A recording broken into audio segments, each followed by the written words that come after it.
Alright, all my YouTube friends, in case you didn't see my first video, I suggest you go watch the first video and you'll see what my dilemma was, and then I'll show you the progress I've made.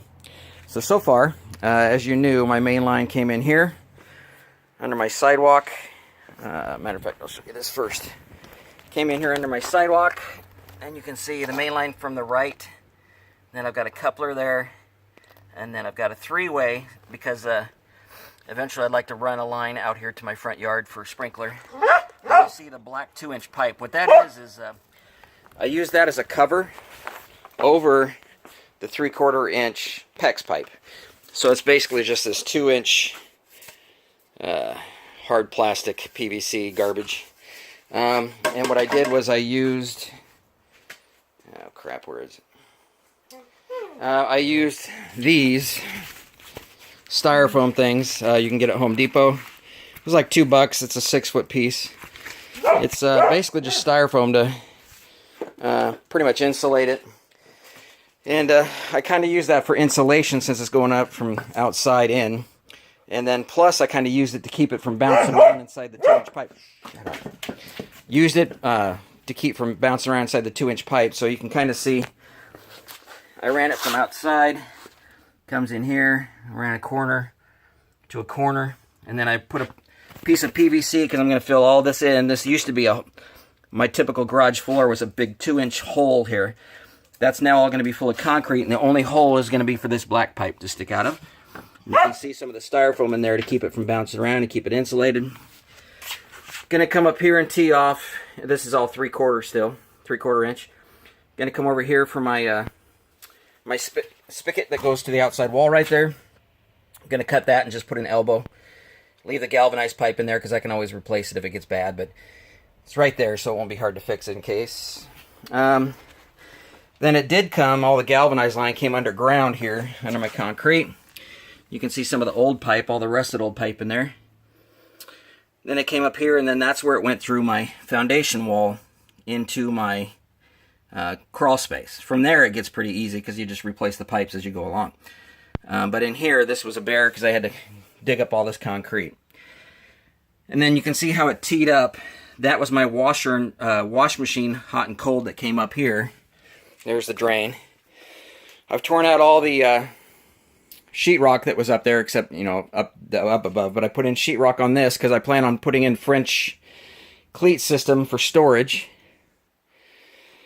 So I put all that in, cut a hole for the dryer vent, cut it too big, so, of course, so I'm going to get a piece of plastic to kind of go around it and then just cut it to fit, but at least that'll give me better access if I ever need to get in there to replace the dryer thing that goes outside.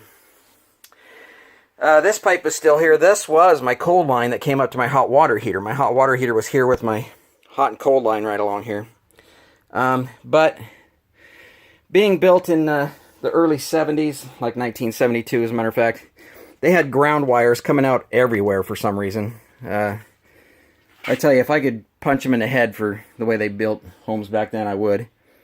But so since I have a ground that God only knows where it goes to, I left my cold pipe in there. I'm just going to bury that in concrete and just leave this pipe here as a ground pipe. Leave those pipes in there so that they're grounded under all the dirt. And they won't be hooked up to anything anymore, but they'll just be there as a ground now. So I'm just going to cap off this pipe, maybe paint it or something.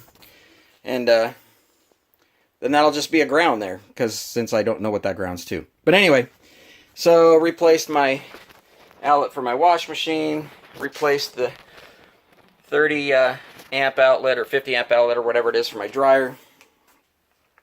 But so you can see my progress. So I put in a valve right there. That's going to now be my main house valve. I'm going to put a valve right in here somewhere in the middle for the valve to the spigot for in the winter.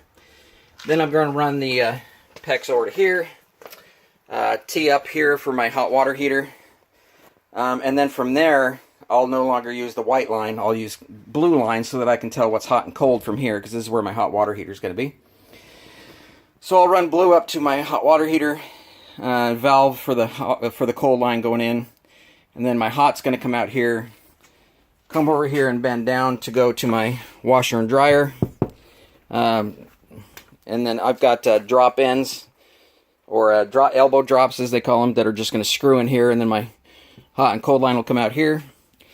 Then I'll drop those back down, and then kind of like I did with it coming out of the concrete, I'm going to put a 2-inch plastic pipe to go down to that hole in the foundation and run both pipes down there. So no longer will it be buried under concrete. I'll have much better access to it. So that's kind of where I'm at right now. Lots of progress. Seems like it takes forever, but now that I'm actually doing the PEX part of it, it's going pretty quick. That only took me like 10 minutes to put that part in. So the hard part's already done. So now I'm just going to keep doing PEX, and maybe by the end of today I'll have my hot and cold lines up for my water heater, my washer and dryer. Make the wife happy anyway. And then just do a temporary hookup to the existing galvanized right there, so that we'll have water tonight. And then continue tomorrow with more PEX. Go through the foundation wall right there, and then start continuing the PEX going back to the back of the house. Like I said, I've got a hot water manifold and a cold water manifold. I think I used 8 lines for my cold. I think I've got 5 for my hot. But so it should go pretty easy once I get through this foundation wall here. This was the hard part, though, getting the main line in here and get it insulated and all that good stuff the way I wanted. So that's it. That's my update. I'll let you guys know if I have any other updates. But thanks for watching.